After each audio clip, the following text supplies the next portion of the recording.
শেখ হাসিনা ওয়াজের আক্রোশের রাজনীতি করতেন।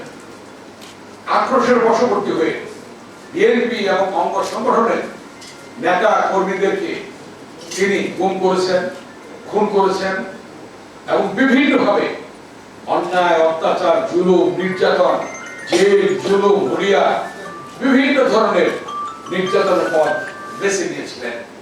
সাথে সাথে দেশের হাজার হাজার কোটি টাকা লুটপাট করেছেন এই খুনি ফ্যাসিস্ট শেখ হাসিনা এবং তার সহযোগীরা এবং তার পরিবারের সদস্যরা। এখন দেখছেন আপনারা কিভাবে বেরিয়ে আসছে। 57 জন সেনা কর্মকর্তাকে হত্যা করেছে এই শেখ হাসিনার নির্দেশে, এবং এই 57 জন সেনা কর্মকর্তার হত্যার দায়ে শেখ হাসিনা কমপক্ষে 57 বার ফাঁসি।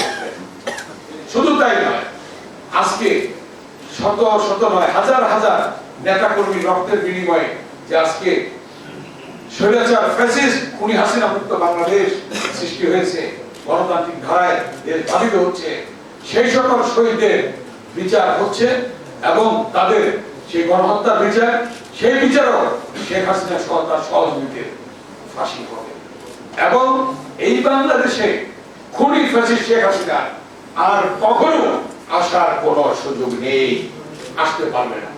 তার বিচার হবে, তাকে বিচারের সম্মুখীন হতে হবে। তাই আজকে আমাদের বিএনপি এবং অঙ্গ সংগঠনের সহযোগী সংগঠনের নেতৃবৃন্দকে প্রত্যেককে সজাগ থাকতে হবে, সতর্ক থাকতে হবে।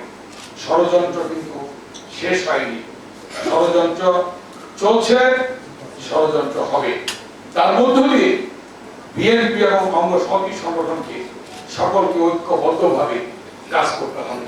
যে কথাটি বিএনপির ভারপ্রাপ্ত চেয়ারম্যান জনাব তারেক রহমান বারবার বলেছেন, ঐক্য ঐক্য ঐক্য, ঐক্যের কোনো বিকল্প নেই।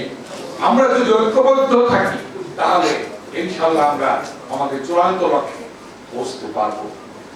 কারণ মানুষ চায় বিএনপিকে, মানুষ চায় ভালো মানুষের দল। বিএনপি বারবার ক্ষমতা এসেছে জনগণের ভোটে, ইনশাআল্লাহ আগামী দিনে নির্বাচন হলে বিএনপি আসবে।